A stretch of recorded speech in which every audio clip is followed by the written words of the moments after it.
Sou Carlos Barroso com o debate de cena política. Mais do mesmo. Na última semana caiu o terceiro ministro do governo interino, com conta secreta na Suíça, recheada de dólares. O ex-titular do turismo, Henrique Eduardo Alves, foi para a degola. No mínimo, outros 6 ministros e secretários nacionais estão na corda bamba, acossados pela Lava Jato e outras falcatruas. O próprio presidente em exercício, Michel Temer, entrou na delação premiada do homem-bomba do PMDB, Sérgio Machado. A revista Veja, nas bancas, mostra uma capa curiosa: Temer versus Temer. De um lado, há elogios de setores à condução da economia. De outro, a constatação do desastre político do governo. Para debater esse quadro, Cena Política convidou a historiadora Regina Helena Silva, graduada em Ciências Sociais e História pela UFMG, mestre em Ciência Política e doutora em História Social pela USP, autora do livro Ruas e Redes, sobre a dinâmica dos protestos de 2013.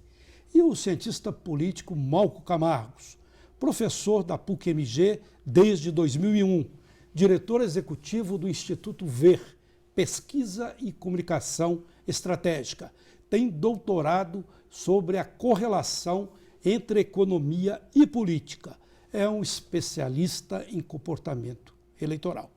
Agradeço a presença dos 2 professores, a professora Lena, primeira vez que vem no Cena Política, e o Malco Camargos, que é um companheiro já de jornada aqui no programa.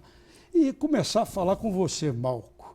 Eu falei ali mais do mesmo, até para o programa Cena Política, que na última semana nós debatemos 1 mês do governo Temer. E queria até mudar de assunto, mas não tem jeito. Vem mais um ministro caindo, a delação premiada atingindo o presidente interino, e a gente vê essa correlação. Eu citei a revista Veja, que fala que há setores econômicos que apoiam essas decisões tomadas pela equipe econômica do presidente. Mas, de outro, o próprio Temer já está enfrentando também a Lava Jato. Qual é a sua avaliação do que está acontecendo e do que pode acontecer na política brasileira? Bom, prazer estar aqui, Barroso, prazer, Lena. Temer cometeu, na minha opinião, o mesmo que Fernando Henrique fez em 1998, quando cometeu o estelionato eleitoral, quando tinha uma agenda de campanha e governou com outra. Mesma coisa que Dilma fez no seu segundo mandato, na sua segunda, quando disputou a reeleição, que disputou com uma agenda e colocou para outra. Temer tinha a oportunidade de fazer diferente.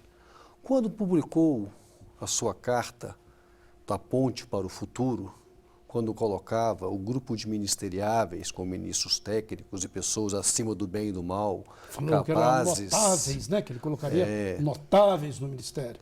Paralelo a isso, quando vazou o áudio daquela famosa conversa do WhatsApp, quando ele colocava o discurso que ele faria à nação caso o processo de impeachment também ia na mesma direção, e quando não nomeou a sua equipe, de fato, na economia conseguiu sim um grupo de notáveis. Porém, em todas as outras áreas do seu ministério, a sua equipe política é pior do que a já ruim equipe que Dilma tinha. Sendo assim, não há como a economia ser tão forte ou capaz de abafar todas as outras áreas do governo. Nesse sentido... Existe que muitas coisas não tem jeito de ser pior, mas sempre há uma maneira, né? E nesse sentido, então, a capa da Veja dessa semana coloca como se a economia estivesse dando bons resultados e os outros ministérios não. E que não é verdade também, mesmo os notáveis da economia, até o momento, não conseguiram produzir efetivamente nenhuma medida para nos ajudar a sair da situação que estamos até o momento. Queria passar a discussão aqui para a professora Lena. Estou te chamando de Lena, é como o pessoal te chama lá na Fafiche, né? Na Fafiche. Eu fui estudante da Fafiche, estudei. Quando a Fafiche era no Santo Antônio, né? Eu sempre fico assim, falando como falam os alunos, a professora Lena. Isso. Mas o Malco colocou esse início aí de análise dele, e eu queria te perguntar sobre a questão histórica. Dizem, isso já virou até um refrão, virou até um adágio, que a história não se repete quando se repete como farsa.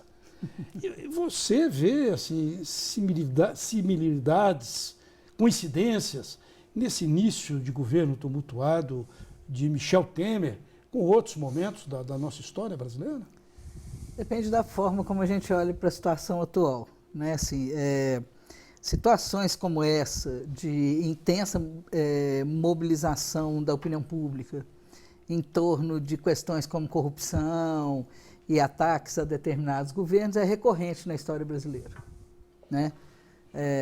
Situações que a gente caracteriza como golpes também são recorrentes na história brasileira. A República é um golpe, logo depois da República você tem uma ditadura, logo depois vem vários presidentes que têm vários problemas, aí você tem 30, aí você tem um golpe, aí você tem a redemocratização, aí você tem o problema todo com o Getúlio, aí vem do Revolta Getúlio, aí toda uma onda absurda de manipulação da opinião pública, de discussão, aí o suicídio do Getúlio, Juscelino Kubitschek também, duramente atingido por denúncias de corrupção. Quase derrubaram o Juscelino, né? Então, isso é recorrente na história brasileira. A República Brasileira é extremamente instável, complexa, difícil, né? Isso não é que a história se repete, ela é recorrente. Assim, o Brasil tem dificuldades com a democracia, né? E com o estabelecimento dos governos e o debate e a oposição com eles. Governos fracos, quer dizer, essa situação que nós estamos vivendo agora não tem similar, porque, na verdade, você tem uma ação um processo de impeachment, que já, né, essa legislação é mais antiga, mas nenhum governo interino, né, nós temos uma situação só, parte do zero para fazer de novo alguma coisa, sendo que ele é interino. Então, isso é uma novidade. Assim, acho que não tem nenhum lugar do mundo que isso aconteça.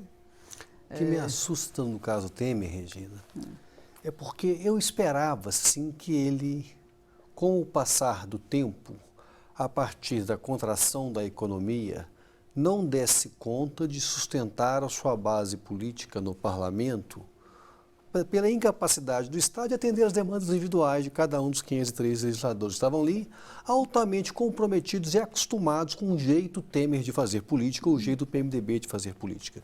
Com um orçamento mais constrangido, seria mais difícil. Agora, o que ele conseguiu foi muito rápido desarticular a sua base, não só social, que ele nunca teve, nunca construiu, né? Agora, a base partidária dele vai se esfarelando com o passar do tempo por pura inabilidade de quem estaria acostumado com quem foi forjado naquele ambiente e na hora de lidar com ele tem se mostrado altamente inábil, né? Na composição de ministério, para ceder a pressões, para ceder a grupos políticos, talvez seja o governo mais errático que nós já tivemos, que toma uma decisão e logo em seguida toma uma decisão contrária que disse, hoje tomou uma nova decisão, né? Tem uma frase do Meirelles que eu gosto que fala, um governo não pode ter apenas acelerador, tem que também ter freios, né? Temer hoje liberou as dívidas dos estados, ou seja, qualquer grupo de pressão neste governo consegue ver seus interesses atendidos. Que governo consegue gerir assim? Isso então, com a economia no buraco, né? Exatamente. Com a economia Na no buraco. verdade, ele não poderia ser um governo interino num processo como esse não poderia fazer essas coisas. Eles tentam fazer algo que não é dado, assim, né? Dentro da estrutura política, um governo interino é um governo que mantém as coisas até você ter legitimidade. Eu acho que será ilegítimo sempre, né? Assim, posso até discutir isso, mas a ilegitimidade dos atos tem uma consequência grave. Se você tem grupos econômicos e políticos que se debatem o tempo todo, independente dos deputados, porque é isso que alguns representam esses grupos, mas a gente tem uma massa hoje no Congresso que representa coisas que não são grupos políticos e econômicos, né? Eles representam outros interesses. Que não são interesses consolidados dentro de uma estrutura num sistema capitalista mais avançado, que politicamente se faz representar e etc. Então é muito difícil você lidar com esse tipo de gente. Ou seja, como que você vai lidar com um bando de gente que é um toma lá da cá muito específico e às vezes muito individual, né? Por um lado. Por outro lado, ele não tem legitimidade. Por isso a economia não vai dar certo. Ele pode pôr quem ele quiser lá. Ele não tem legitimidade no mundo capitalista, no capitalismo que hoje não é local. E hoje está então, tendo aí muitos revertérios, né? Está hoje circulando aí na internet o deputado Paulinho da Força, né? Que é o que dirige o manda-chuva da Força Sindical, né? Que ele entrou num avião aí e foi uma briga dentro do avião, né? Todo mundo gritando que ele era golpista. E ele veio ficar caladinho lá e foi reagir, aí que o caldo entornou mais, né? Você não tem... o Paulinho da Força, ele é simbólico disso que eu estou tentando dizer. Ele é dirigente da Força Sindical que não representa trabalhadores mais. Ele representa uma parcela ínfima de determinados interesses. Não representa trabalhadores. Então, como que ele pode ter base? Ele não tem base. Não tem sustentação. Né? Essa sustentação mais antiga, com as bases... Né? Mais tradicional. A massa que apoia o Temer, muito claramente, que não tem base, não tem lastro. Né? Os grandes grupos de interesse não estão neste governo. E você diria né, que isso tudo contamina os possíveis, supostos ganhos econômicos? Sem dúvidas, uma vez que a economia vai ser guiada por uma palavra que o próprio Temer usou no seu discurso de posse, que é a previsibilidade, ou seja, você poder antecipar de antemão o que determinada pessoa vai fazer ao estar naquele lugar. Como que um governo errático igual esse traz alguma previsibilidade? Como que o empresário, nem o mercado financeiro, que eu achava que seria muito mais benevolente com o Temer, não está sendo. O dólar deixou de dar os picos que tinha, mas não chegou aos patamares que falariam que chegasse. A Bolsa continua oscilando. O mercado produtivo, nós já sabíamos que ele não seria tão benevolente assim, porque ele quer mais estabilidade nos seus processos. Agora, ele não conseguiu conquistar nem o mercado financeiro, é uma coisa impressionante.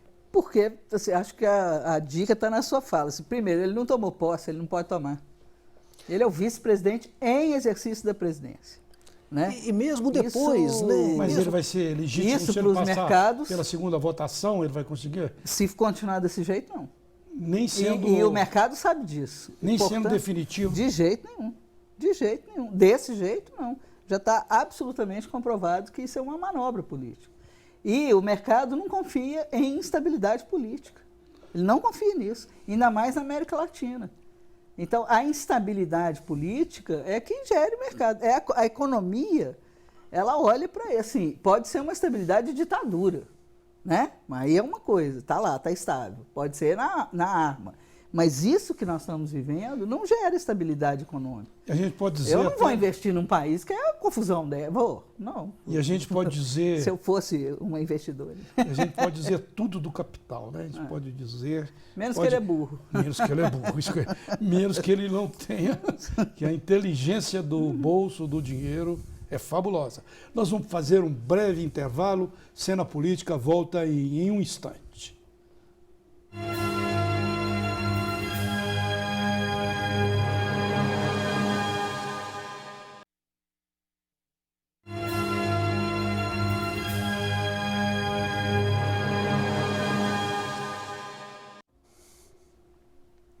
Segue Cena Política debatendo as dificuldades do governo interino de Michel Temer. Professora Helena, de um lado tem toda essa situação aí de fora Temer, dificuldades, entraves, essas reviravoltas do governo interino Temer. Mas, no seu entender, você acha que isso pode provocar fora Temer e volta e fica Dilma? Eu acho que não. Eu acho que a primeira coisa, não acho. Eu tenho quase que certeza de que ela perde as eleições no Senado. A votação, desculpe, né, a eleição. Mesmo com essa confusão toda armada. Mesmo com essa confusão toda. Quando o sistema é de trocas, né, e você não tem o que oferecer, ela não tem o que oferecer. Né, e a volta dela seria extremamente complicado, a proposta de plebiscito é extremamente complicada. Acho que isso é uma novidade. Nós estamos vivendo um momento no Brasil que não tem mesmo uma possibilidade muito clara de solução do que nós estamos vivendo a curto prazo. A luz no fim do túnel é um trem vindo ao contrário, né? É mais ou menos isso. Você não tem uma solução como a que o Getúlio encontrou. Né? Assim, eu costumo dizer que é o maior gênio da política brasileira. Ele suicidou. Né? Não adianta o Temer suicidar, Dilma, ninguém suicidar agora, mas... E parece também que eles não têm vocação para isso, né? Espero que não, né? Não precisa de ter outro. Mas é uma saída que ele encontrou, já que estava extremamente focado nele, na pessoa dele, né? Assim, e que aí o país, né, estarrecido, conseguiu minimamente voltar alguma coisa para os trilhos, né?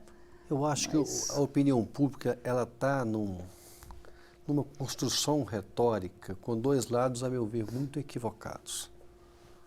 O primeiro é que todo mundo é igual, todos os políticos são iguais. Não, isso não é verdade. Uhum. Colocar todo mundo no saco da corrupção, você está dizendo? Que todo mundo é igualmente corrupto. Né, e o outro que eu acho tão equivocado quanto este é falar que no governo Temer, inclusive o próprio Temer, estão todos envolvidos com a corrupção. E no governo Dilma tinham vários envolvidos, mas a própria presidente não. Não dá para salvar a presidente dos erros cometidos pela sua campanha. A prisão do João Santana, o dinheiro de Caixa 2 que sustentou a sua campanha e a pressão sobre empreiteiras para financiar a sua campanha são mais motivos, mais do que suficientes, para que a Dilma também perca o seu mandato, mesmo que não haja nenhum indício, e não há mesmo até o momento, que ela de não ganhos tenha pessoais dela. Dinheiro no bolso, né? Mas, querendo ou não, ela, para chegar ou para se manter no poder, usou de artifícios que não fazem parte de um jogo democrático competitivo normal. Sendo assim, ela também não merece ser reconduzida aos cargos. Isso muito de longe de discutir pedalada fiscal, que é o motivo real do impeachment, aí sim, eu acho que esse sim cabe o questionamento. Agora, na minha opinião, ela não deve, de forma alguma, continuar o seu mandato, tem que ser punida pelos erros do seu partido. Para vocês dois isso. Temer enfrenta dificuldades. Parece que vai ter muitas dificuldades, até na economia, que seria o lado forte dele. Dilma não tem condições de voltar, não tem condições de permanecer. Pode até voltar e não pode permanecer. Plebiscito, você disse que é muito difícil. Um plebiscito para antecipação de eleição direta. Não funciona assim. Qual seria a saída? Acho que a saída, primeiro, é um pouco assim, a gente precisaria, o Malco está falando essa coisa da campanha da Dilma, todas as campanhas foram assim, todas, sim, sem exceção. Né? Assim, então, acho que a gente chegou num nível de campanha política assustador. Eu nunca entendi por que campanha custa isso tudo. Né? Assim, por quê? Não tem ninguém que ponha na ponta do lápis para mim e me prove que ela tem campo para custar isso tudo. Né? Assim, por que a campanha, o valor, a campanha é mais importante do que o voto? É isso que aconteceu no Brasil. Por que o marqueteiro custa tão caro, né? Assim, por que quem vai chegar para mim pelo tempo de televisão, para não sei o quê, quanto que eu vou pagar, é mais importante do que eu que sou eleitora, né? Porque é isso que aconteceu no Brasil agora, assim, você tem lá, não, é tudo em nome da campanha, mas a campanha não é pelo voto nosso, então o voto nosso, ele não vale isso tudo quando a gente vê o que está acontecendo, ele não vale nada. Né? Então, deu uma dissociação brutal entre uma estrutura econômica que se criou no Brasil, é uma bolha que gera muito dinheiro em torno de uma campanha, e nós aqui, os eleitores. Né? Assim, dissociou essa coisa. Assim, eu não preciso de uma campanha desse tamanho para formar minha opinião. Ninguém precisa. Né? Então, virou uma indústria de campanha. Né? É isso que virou.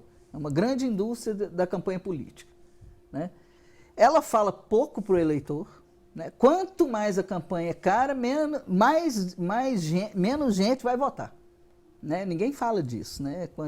Quantas pessoas não foram votar, quantas anularam o voto, quantos votos em branco, qual que é o percentual que a gente chegou na última eleição. Tem gente já fazendo avaliação que a próxima eleição para presidente vai chegar perto de 50%. E o Malca é especialista em comportamento eleitoral. Então, assim, que lugar, que mundo é esse que foi criado, né, em torno de uma campanha política, de uma eleição, sendo que nós, eleitores, nem estamos indo votar mais, a gente está se dissociando disso, né? Então, é algo assim, é quase que uma máquina que alimenta ela própria, né? De financiamento, de dinheiro. E alimenta ela própria com muito dinheiro. Com muito dinheiro, que, né? É uma coisa escandalosa. Outra coisa é as correlações, os partidos políticos, um país que tem a quantidade de partidos que o Brasil tem. É uma coisa... Né? Batendo na casa de 35. Partidos que não significam 35. nada. Se você vai ver o programa que eles registram, é quase que uma cópia um do outro. Quase não tem diferença, né? Debates que, assim, a gente chegou ao nível de debate para a prefeitura que é assim, eu vou fazer 10 postos de saúde, aí o outro fala, então eu vou fazer 12. Né? Assim, a discussão política que a gente vê é uma coisa desse tipo. Né? Assim, tanto que nessa última eleição, assim, eu não vi político, assim, deputado federal, governador ou presidente que subiu uma favela dessa cidade, ou foi à periferia. Não foram, tá? Na cabeça deles está tudo dominado. Né? Então já tem alguém que está lá. Então, assim, o candidato nem chega perto do povo mais. Está tudo dominado como aquela música, né? E, então, Malco, e essa questão aí do comportamento eleitoral, você acha que o eleitor está nesse nível de desilusão? Sem nenhuma dúvida, né? A espetacularização das campanhas, né? As campanhas, tal como elas têm sido conduzidas, levando o eleitor a ser muito mais emotivo do que racional, faz com que a gente vá ficando cego a maior parte das questões. E para fazer o eleitor emocionar, custa muito mais caro do que dar o argumento. Desde a qualidade dos filmes, o papel dos atores, a produção do texto, toda a lógica que está por trás de um filme emotivo, e as campanhas têm todas conduzido na mesma direção, de levar a emoção, e não mais levar a razão à escolha. E o que o eleitor tem que fazer numa disputa é hierarquizar entre aquelas alternativas aquela que está mais próxima do que ele espera, para si mesmo ou para os outros. Fora disso, mais nada. Né? E as campanhas têm que ir nessa direção. E a outra coisa muito interessante em campanha, porque cada vez mais a comunicação vai avançando, mas as campanhas políticas incorporam novas formas de comunicação, mas não abrem mão das formas já consagradas ou anteriores. Então, enquanto nós tínhamos só o mimeógrafo, só o folhetim, ótimo. Depois entrou o rádio, depois entrou o jornal, depois entrou a televisão, depois entrou a internet.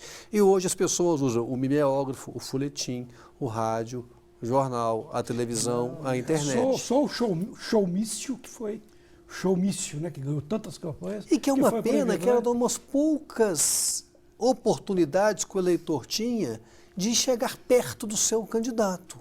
Hoje não tem mais. Hoje a gente passa uma eleição, não é só na periferia, né, Regina? O cidadão de Belo Horizonte hoje faz a sua escolha sem nunca ter chegado a 50 metros do seu candidato. Então, esse espaço de debate, quando a gente vê as primárias americanas, estão às vezes condenadas por alguns, mas é tão legal aquelas pessoas naquele auditório podendo ver o seu candidato de perto, né? Hoje isso acabou nas disputas aqui no Brasil. Ver pela TV e nesse processo aí, com muita fantasia, né? Com muita técnica, né? É um papel embrulhado num papel de presente, né? É o que a Regina falou também é verdade. Então, as escolhas das coligações, elas não têm nada, nenhuma relação programática. Elas são pragmáticas em relação à capacidade de construção de um maior tempo de TV. E nesta eleição, Barroso e Regina, vai ser mais ainda. O que a mini-reforma eleitoral de 2015 fez foi tirar o peso do bloco da propaganda eleitoral que passa na hora do almoço e à noite, agora ela é menor, ela é só de 10 minutos, não de 30 minutos mais, e carregar mais nos comerciais. Exatamente tentando surpreender o eleitor com menos espaço de informação e mais qualificada, porque ele não está mais disposto a prestar atenção em 10 minutos ou em 20 minutos no programa eleitoral. Ou seja, Ninguém vê isso, né? o debate Agora, será ainda pior. Mas entrando lá no meio da novela, o sujeito é pego de surpresa. Pego de surpresa, às vezes encanta, às vezes emociona. E só não vai fazer uma coisa, racionalizar e hierarquizar as suas preferências em relação àquele que ele prefere, em relação ao que ele espera que seja o governo de A, B ou C para ele ou para aqueles que Agora, essa mini-reforma que você colocou aí proibiu a doação privada para as campanhas. A doação teria, no caso, e também não tem a doação pública, né? Tem aquela partidária, né? É que os partidos levam um dinheirão aí, né? Tem o rateio para os partidos. Ao mesmo tempo, há, com esse processo do Lava Jato, um impedimento, ou pelo menos um medo do empresariado de colocar dinheiro no Caixa 2, como todo mundo fazia, né? Todo mundo fazia isso pelo Caixa 2. Eu te dou tanto para depois você aprovar o meu projeto quando você chegar ao governo. E agora, nessa eleição, como é que você acha? Municipal, como é que vai ficar? Voltamos à era Collor, né? Na época do Collor, não se podia ter doação de pessoas jurídicas, apenas de pessoas físicas. Por que se permitiu a doação de pessoas jurídicas? Para que possa haver mais transparência. Aqueles que doam, você poder acompanhar se estão sendo beneficiados ou não. E o que de fato aconteceu de Collor até Dilma em 2014 foi o aumento dos custos da campanha, é também a incorporação do Caixa 2 pelo Caixa 1. De certa forma, as coisas ficaram mais transparentes. Agora nós vamos viver, então, o aumento do Caixa 2. Aí vai depender das nossas instituições financeiras serem capazes de coibir ou de seguir o trânsito de dinheiro do Caixa 2. Agora, não houve nenhuma reforma paralela a isso para dar mais autonomia ao Banco Central para acompanhar a vida privada de cada um de nós, de cada uma das empresas, para que possa, de fato, diminuir o Caixa 2. Então, eu acho que nós veremos uma eleição bastante atípica, com mais Caixa 2, não tanto quanto o Collor. Você acha que o empresário não vai ficar temeroso? O Odebrecht, Marcelo Odebrecht, o filho do maior empreiteiro do país, há mais de um ano na cadeia, né? Tendo crise existencial, como está nos jornais lá dentro da cadeia, eles não vão ficar um pouco temerosos de entrar nessa do Caixa 2? Sem dúvidas que eles estão pensando comer determinada sanção. Agora, nós sabemos também que o Estado continua sendo a mola propulsora do desenvolvimento do país. Vai continuar gerando negócios que são altamente atrativos para corporações, aí talvez não as grandes corporações, porque acontecia, quando a gente pegava o financiamento de campanha e tirava os 30 maiores doadores, saía 75% do dinheiro de todas as campanhas. Então nós teremos realmente doadores menores atuando no Caixa 2. Vai ficar mais difícil de captar dinheiro. Você vai ter que captar com mais gente.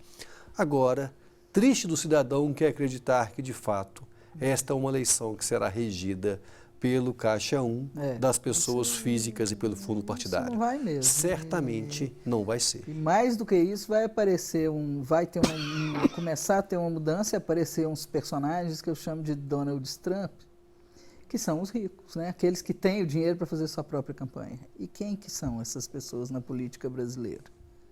Os pastores evangélicos, os traficantes de drogas, os traficantes de armas, né? Os donos do agronegócio são essas pessoas. A solução, obviamente, seria a doação pública de campanha. Né?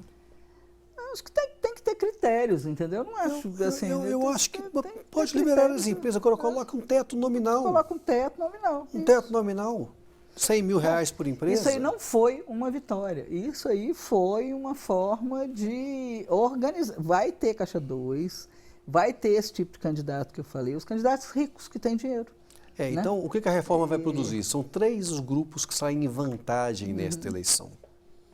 Você, ou seja, os homens e as mulheres da mídia, que já têm uma visibilidade, um espaço de interação com o eleitor no seu dia a dia, então as pessoas da mídia.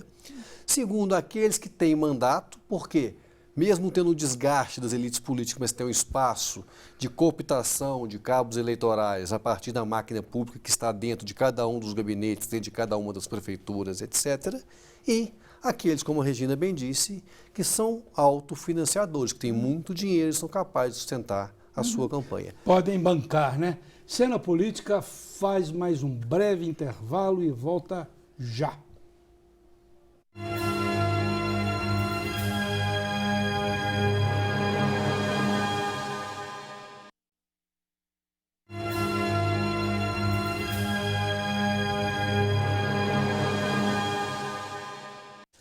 Segue Cena Política debatendo as dificuldades do governo interino Temer, com presença da historiadora Regina Helena Silva, da UFMG, e de Malco Camargos, que é professor da PUC-MG.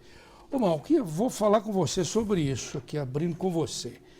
Tem uma lista aqui de vários ministros, secretários, que estão nesse, eu chamei de cai-cai, né? Cai não cai, né? A gente tem o Eliseu Padilha, a gente tem aí o ministro da Educação, chamado Mendoncinha, né? Mendonça Filho, da Casa Civil. O Eliseu Padilha, né? Eu já falei dele, do Eliseu Padilha. Tem o Gedel Vieira Lima. A gente tem a secretária nacional das mulheres, que já entrou caindo, Fátima Pelais. E agora também foi nomeado aí o secretário nacional do futebol, Gustavo Perrella, que já entra aí com aquele caso aí do helicóptero, um caso que não foi apurado. O helicóptero transportava 445 quilos de cocaína. O piloto foi preso e ficou 6 meses na cadeia. Qualquer vaporzinho desse que é preso aí fica 8 anos por causa de 5 quilos de maconha, né? Saíram rapidamente da cadeia com o piloto. Quer dizer, são todos cargos que ficam sob a ameaça de uma matéria surgir, dar mais um fato. E, ao mesmo tempo, até o próprio presidente Temer, agora na delação premiada do Sérgio Machado. Como é que você está vendo essa situação? O Ministério de Notáveis virou o Ministério de Enjauláveis. Enjauláveis. Enjauláveis. Essa é a situação do Ministério Temer neste momento. Com um agravante. Na sua lista ainda faltou o Sarney Filho, que está já na delação do Machado, e ainda não veio a delação do Marcelo Odebrecht e do grupo do Odebrecht, que está sendo negociada neste momento, está sendo colhida neste momento. Eles dizem que vai ser uma nova bomba, né? Estourando aí na política, no colo do governo. Sendo assim, meu caro, muito difícil deste governo tentar fazer qualquer coisa. Então, talvez o grande erro do Temer foi anunciar uma série de coisas que ele não dará conta de fazer. Não dará conta de montar o Ministério de Notáveis, já não deu. Não dará conta de implementar nenhuma das reformas que disse, ainda bem, que não vai dar conta. E talvez, Regina, por causa disso, ele acaba cumprindo o que o interino tem que fazer, mas não por força de vontade própria, mas por incapacidade. Talvez ele siga moribundo até 2018, quando nós faremos uma nova escolha. Há todo um grupo de especialistas que é contra a tese das eleições antecipadas, argumentando que o voto é um processo educativo, que quem perdeu tem que aprender a respeitar as regras do jogo, se organizar para ganhar a próxima. Não foi o que o PSDB fez, hora nenhuma aceitou o resultado do jogo. E, de outro lado, o eleitor também tem que aprender a fazer melhores escolhas e não arrepender, tal como fez na eleição de Dilma. Por isso, chamar uma nova eleição não seria o suficiente para ter que o eleitor e as elites políticas têm esse caráter educativo. Faltaria educação, fazer um processo mais educativo. Chamar uma nova eleição tira a educação do eleitor de arcar por suas escolhas e tira a educação das elites políticas que acha que pode perder e questionar o processo a qualquer momento, tal como a Aécio fez nessa eleição. E ainda tem outra, você falou a delação de Marcelo Odebrecht, dos diretores da Odebrecht, e tem também essa outra delação aí que pode ser uma grande bomba, que é a do Cunha. Cunha, né? Ele pode ser preso, talvez semana que vem e tudo, e pode levar uma delação, levar de rodo mais de 150 deputados, ministros, o próprio governo, né? Não seria o caso? Pensaria assim? Eu fico esperando o Cunha ser preso, né? Essa é a primeira coisa. Já mudaria muita coisa nesse país. Eu não sou dessas que acham que ele vai ser preso amanhã. Ele ainda está respondendo um processo. Né? Acho que são coisas diferentes, né? Assim, eu acho que uma delação como a do Marcelo Odebrecht, ele vai mexer nessa estrutura mesmo que Malco estava falando, da relação do Estado como gerador do desenvolvimento econômico do país, né? Da relação com as empresas, etc. Isso é um tipo de denúncia. Essa, para mim, essas realmente atingem, né? Assim, atinge a estrutura mesmo econômica do país, política, etc. Uma denúncia de alguém como Cunha é uma denúncia, assim, ele vai pesar muito bem. Se ele chegar a denunciar, ele vai pesar muito bem quem ele denuncia. Ele é um político de um estilo de jogo muito estruturado em torno dele. Eu fico pensando, né? Regina, que novidade que essa delação traz sobre a própria delação de Machado, quando discutiu a estratégia de eleição para presidente da Câmara do Aécio Neves, que é a mesma. É mesmo. Né? Conseguiu um volume de recursos para distribuir a partidos diversos em troca do apoio naquela eleição. Então, a Aécio tem um grupo de pessoas, segundo Machado, que recebeu o dinheiro que ele viabilizou, da mesma maneira como o Cunha também tem um grupo de pessoas que recebeu algum dinheiro que ele viabilizou dentro das estruturas. Então, nesse sentido, eu concordo absolutamente com você. Dinheiro viabilizou através de qual? Da relação com as grandes empreiteiras. Aí sim está a nova conformação da política brasileira. Tirando esses grandes atores do cenário, e os atores não são da esfera política, são da esfera econômica, o que vai ficar? Nesse sentido, a solução, Barroso, não passa por questões políticas. Não é a nova eleição que vai trazer uma solução, coordenação modelo, em relação ao que nós temos. O que vai trazer é o aprofundamento da Lava Jato, a punição das empresas, dos empresários e dos políticos, e a partir daí o que vai emergir desse cenário de terra arrasada que nós estamos vivendo. Tem que fazer uma nova repactuação no sentido dessa questão do... Assim, o Estado brasileiro sempre foi misturado com as empresas e com a política, sempre foi. Né? Isso não é da agora, não é da época do Getúlio. A conformação da República Brasileira é isso. Né? Ela tem essa estrutura. Você tem as empresas por dentro do Estado, o Estado dentro das empresas e os políticos saindo e corrupção e dinheiro de lá, dinheiro de cá para N coisas, né? N obras. Não, era campanha, era outras coisas, mas ações políticas, atuações nos seus feudos, né? dos coronéis, etc. Sempre foi assim. As empresas mudaram, viraram outras coisas, os interesses econômicos dos grupos viraram outras coisas, etc. Mas sempre teve essa coisa misturada. Acho que é isso que explodiu no Brasil, é esse modelo, né? Assim, o Estado te financia, você vem e tira do Estado e coloca... Assim, a gente não... Essas grandes empresas nossas, né, nacionais e algumas atuando fora do Brasil, para um país do tamanho do Brasil, para um país que estava nos BRICS, para um país que estava no lugar onde ele estava, ele teria que ser muito mais atuante economicamente para fora do que o Brasil sempre foi. Né? Assim, então, é isso que explodiu. Assim, a gente precisa de pensar em caminhos de desenvolvimento econômico, relações econômicas entre o Estado, o mundo econômico e o mundo político. Não significa que os políticos não possam representar. É sempre assim, em qualquer lugar. Eles representam interesses. Né? Mas o trem virou assim, eu pego um político que eu ponho na gerência de uma empresa, né, na diretoria de uma empresa, que vai para não sei aonde. Esse modelo, ele explodiu. Né? Repactuação, né? É uma repactuação. Mas que está tendo, mas tem um outro lado. Está tendo aí que estão dizendo é uma réu pública, né? Também não há dúvidas do papel da justiça nesse sentido da réu pública. Ela é interessante porque eu tinha muito medo de nós vivermos um Estado, uma justiça partidarizada, não há dúvida que ela age assim, mas só uma justiça de um partido ter força. Eu estava com muito medo da Lava Jato ir nesta direção, né, em apontar os erros do PT.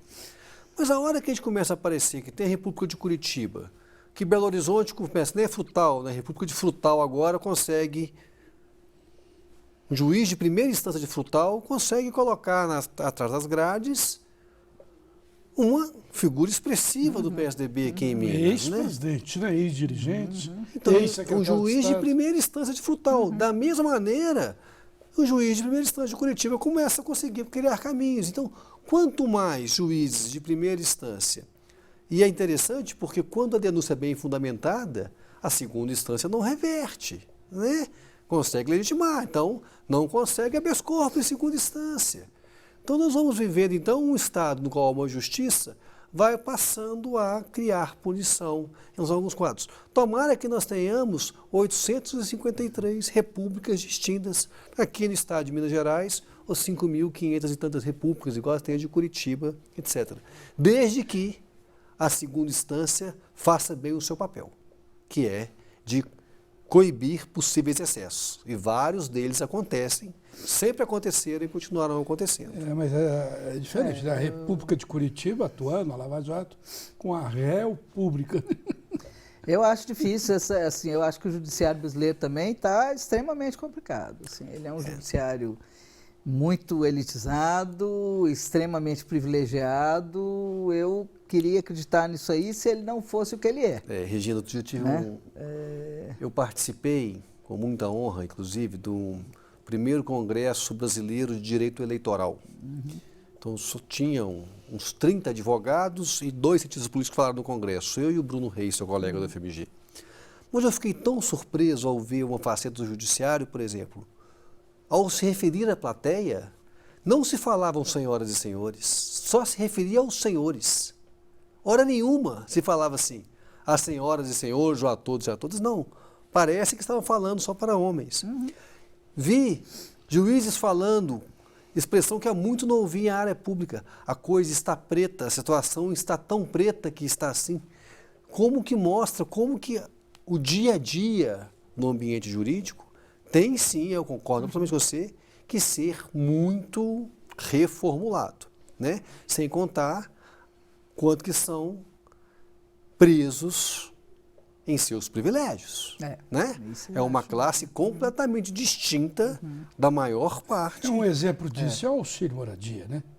Você sabe que isso havia que para deputados estaduais houve uma movimentação contra. Eu me lembro na época que um deputado era dono de uma empreiteira, construtora de prédios aqui em Brasil, grande, e era casado com a filha do dono da Líder.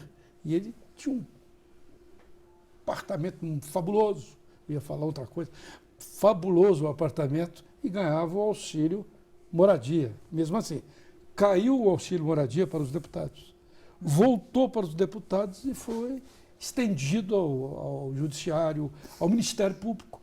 Se um promotor hoje ganha o auxílio moradia, que é de 4.000 e tantos, e será casado com outra promotora, os dois ganham.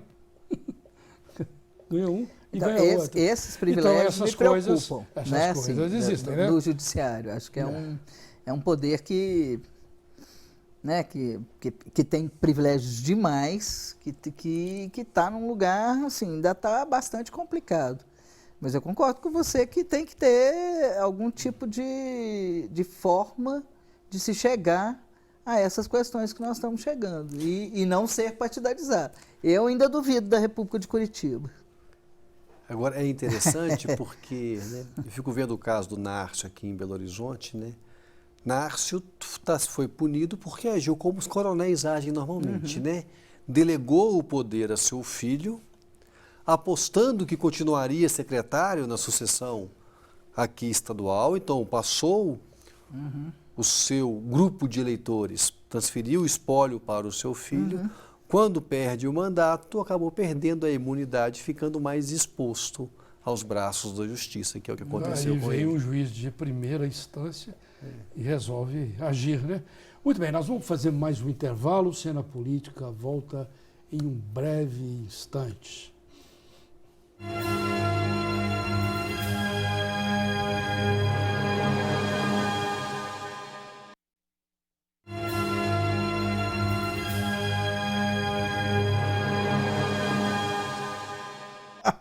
prossegue cena política debatendo essa crise política que não para e continua no governo interino Temer. E vamos passar a discussão aqui também para Minas Gerais. Começar aqui com a professora Lena. O governador enfrenta dificuldades, a gente não sabe, o governador Pimentel do PT, a gente não sabe o que pode acontecer. Ele pediu, inclusive, para a Assembleia Legislativa julgar se ele pode ser julgado pelo Superior Tribunal de Justiça. Mas isso ainda não teve nenhum prosseguimento. E em meio a todas as dificuldades aí do governo, uma outra bomba relógio pode acontecer aqui no Estado, que é a delação premiada de Marcos Valério. Queria uma análise sua sobre isso, também do mal. Isso aí atinge, ao que tudo indica, frontalmente, mais uma vez, os tucanos, né? Acho que atinge todos. Todos. Acho que sim. Não existe... Mas acho que, por causa dessas relações todas, eu acho que qualquer delação atingirá mais de um partido, né? Finalmente pode ser que os partidos estão intrincados, né? Nessa questão do financiamento de campanha não tem diferença, né? Agora, acho que no caso do Marcos Valério, por exemplo, pode finalmente esclarecer melhor para a opinião pública, porque para a justiça já está bastante claro, embora ela seja mais lenta em Minas do que no resto do Brasil, ela demore mais tempo, né?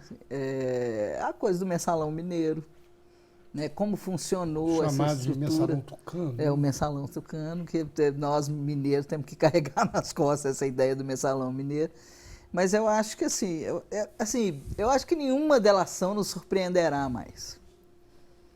Que, na verdade, nós sabemos de várias coisas que pode não estar na opinião pública, pode não estar na imprensa, mas eu não vejo assim, nenhuma situação que possa ser diferente disso que nós estamos vivendo. Pode aparecer muitos mais nomes, tá? Mas em termos da forma como essas coisas funcionam e funcionaram, eu não vejo mais. Se aparecer mais coisas, realmente aí é melhor fechar a porta, voltar, ficar dentro do quarto um pouco. Você acha que debaixo desse angu já surgiu eu acho tudo que já basta de caroço, né? Assim, não está precisando de mais. Essas relações, os nomes pode ser que apareçam outros, né? Assim, mas essa estruturação de verbo, de dinheiro público, de gente que embolsa dinheiro, de gente que põe na campanha, de gente... Eu não vejo mais o que pode aparecer, né? Mas estão surgindo, vários estão surgindo via Caixa Econômica Federal, surgindo em várias lá. Está vazando água em vários... Não, vai vazar em outros lugares, isso vai.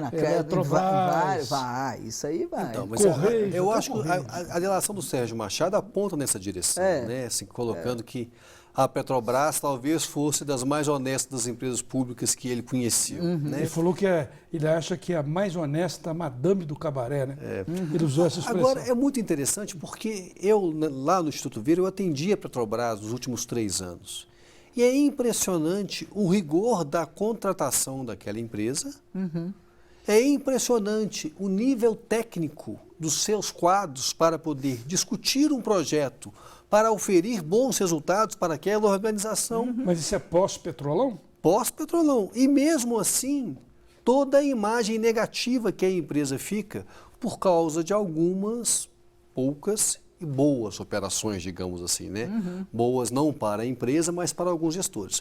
E assusta muito quando você pega o valor de devolução de patrimônio pessoal dos seus funcionários, dos seus diretores. Então, não era em nome da causa, não era uma quadrilha que se locupertava do Estado para se perpetuar no poder, não. Os assaltos aos cofres públicos eram também em relação ao benefício pessoal de cada um. As contas no estrangeiro não são para financiamento da estrutura partidária. As contas fora do Brasil são para benefício da sua família, sua mulher, da sua filha, etc. Que é o que nós estamos vendo agora. Né? Assim, o ministro que acabou de cair, ele já estava com denúncias. Por que ele sai correndo assustado? Porque acharam uma conta na Suíça. Conta secreta, aí, né? Assim, não declarada. Né? Já está ficando meio naturalizado. Aí é para campanha, é para campanha, é para campanha. Aí agora nós estamos descobrindo que não é bem para campanha só. que você tem milhões e milhões em contas fora do país.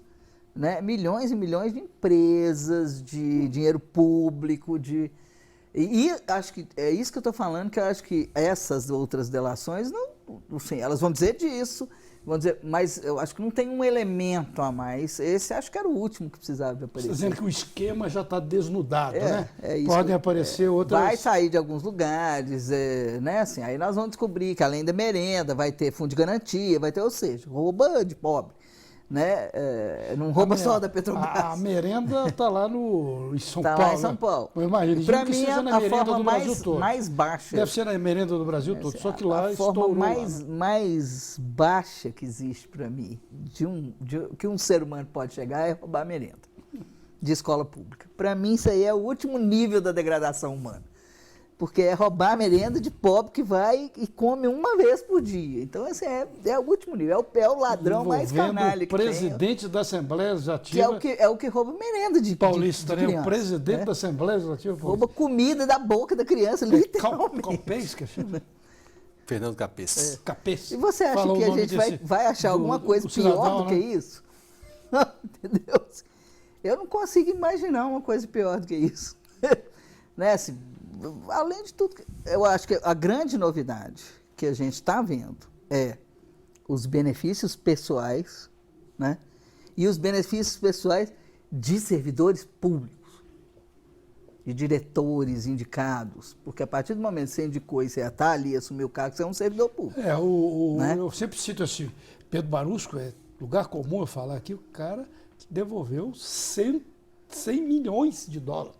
Hoje, quase 350 milhões de reais. O Machado são 70 milhões. 70 milhões de reais, né? Eu fico imaginando. E a gente fica pensando, fora ou por fora, que eles não estão escondendo melhor, né? Óbvio que não está devolvendo tudo, porque o que saiu é mais que está entrando.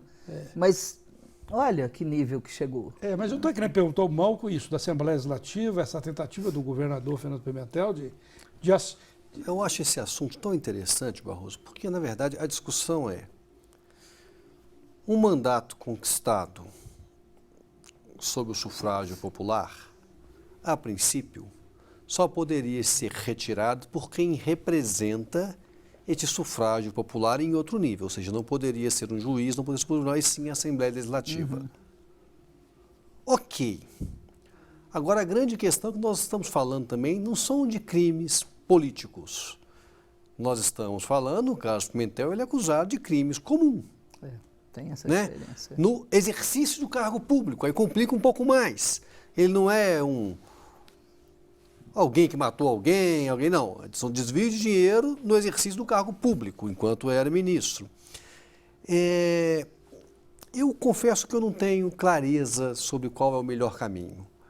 Se eu não tenho clareza, eu tendo a perceber o que é feito na maior parte das constituições estaduais. E Minas é das poucas que não coloca a necessidade de passar pelo crivo da Assembleia para caçar quem tem mandato popular. Sendo assim, eu acho que a Assembleia deveria sim ser ouvida para que se afaste o governador Pimentel. Mesmo não estando na Constituição. Há um debate se está ou não está, né? Regina vai lembrar melhor do que eu. Itamar fez uso dessa prerrogativa quando cercou a represa de Furnas para que Fernando Henrique Cardoso não pudesse usar daquela energia em benefício do país. Depois usou o artifício para evitar ser cassado ou ser tirado do seu mandato, a necessidade de apreciação pela Assembleia Legislativa, né? E conseguiu. Então, o STJ remeteu à Assembleia... Tem um precedente do Itamar. Que acabou sendo benevolente com o governador. Haveria alguma coisa similar? Agora, muito interessante nesse processo, eu acho também, é como que o PMDB mineiro tem conseguido se comportar neste processo. Se por um acaso Pimentel for levado à cassação sem apreciação da Assembleia, o PMDB não sairá com a aura de golpista, igual saiu o PMDB no nível nacional. Porque ele tem tido uma postura mais próxima do governador, enquanto não foi chamado a se manifestar sobre isso. Ou seja, o PMDB em Minas não conspirou até o momento para que o vice-governador assuma o mandato, assim do como foi feito no PMDB nacional. Então, o Toninho Andrade não seria considerado o Temer de Minas. E do outro lado, na Assembleia Legislativa, Adalcléver Lopes tem se mostrado muito mais republicano do que seu pai foi nos últimos dias, quando assumiu um ministério por poucos dias, votou a favor da cassação da presidente logo em seguida e agora votou pela manutenção de Eduardo Cunha na Comissão de Ética. É um paralelo interessante, né? O Mauro Lopes, ele era ministro da Dilma sexta-feira, no domingo ele já estava voltando pró-impeachment. E sua opinião sobre isso, só para a gente coroar aqui a nossa discussão, coroar é feio, né? Concluir. Coroar não, vamos deixar isso para lá. Você acha que essa decisão aqui em Minas pode ocorrer? Isso também é uma coisa inédita, né? Um governador chegar num ponto assim até de cassação. Eu creio que não houve isso aqui em Minas. Não. Não houve nada disso. O Malco explicou muito bem qual que é a situação do Pimentel. Ela é também, né? Nunca teve uma situação com essas características. Sem precedente histórico de um governador chegar. Teve o caso do Nilton Cardoso, que ele chegou próximo ao impeachment, mas acabou que foi barrado lá na Assembleia Legislativa, né? Houve. Conseguiu arrumar lá na Assembleia Legislativa que o processo não foi instaurado. Esse eu lembro que eu fazia a cobertura lá da Assembleia Legislativa. Mas aí foi pelas atitudes dele como governador. Como governador. E o processo político. Um processo político. Que não prosperou politicamente. A diferença desse é um processo criminal, que pode ser barrado por uma questão política. Agora, o processo criminal exercita enquanto ocupava um cargo público. Então, é delicada a situação. É um caso... Tá vendo? A gente tem vários casos no Brasil atualmente que são muito importantes da gente sofrê-los até o fim. Eu acho que é pedagógico isso, e isso é que vai nos educar, não é segurar a eleição ou fazer a eleição, entendeu? Acho que são esses processos que nos educam. Embora a opinião pública tenha muita dificuldade de entender toda a delicadeza e os meandros. O emaranhado dessa coisa, né? Isso que o Mal acabou de falar, muito rápido e muito claramente, se você perguntar para qualquer pessoa, elas não entendem. Elas vão confundir o Pimentel com a Lava Jato, com o Cunha, com, entendeu? O ministro que caiu, com... E tem especificidades em cada caso, nesse sentido que eu estou falando. Hoje está todo mundo colocando na conta da Lava Jato, né? Inclusive é interessante. Mas né? Se o sujeito for caçado lá no interior, todo mundo vai pensar que é a Lava Jato, né? E não tem uma ligação direta, né? Alguns têm, outros não, né? Assim, o prefeito lá do interior que passou a mão lá no... Isso já ficou conhecido como Lava Jato. Então, nós criamos um novo paradigma, eu acho que é por aí. Então, agora vamos esperar sofrer as dores para que, no fundo, nós tenhamos uma política melhor. E teremos, não tenho dúvida disso não. Eu sou um eterno otimista em relação a... No fundo do poço surgirão novas lideranças, novas formas de financiar a política ou novos políticos comprometidos com outras causas que não aquelas defendidas pelos seus financiadores. E é isso que nós temos na política brasileira. Oxalá você tenha razão. Agradeço à professora Lena, da UFMG, ao cientista político Malco Camargos, da PUC-MG e do Instituto Verne. E Cena Política agradece principalmente a você que acompanha o programa semanalmente. Até um próximo debate.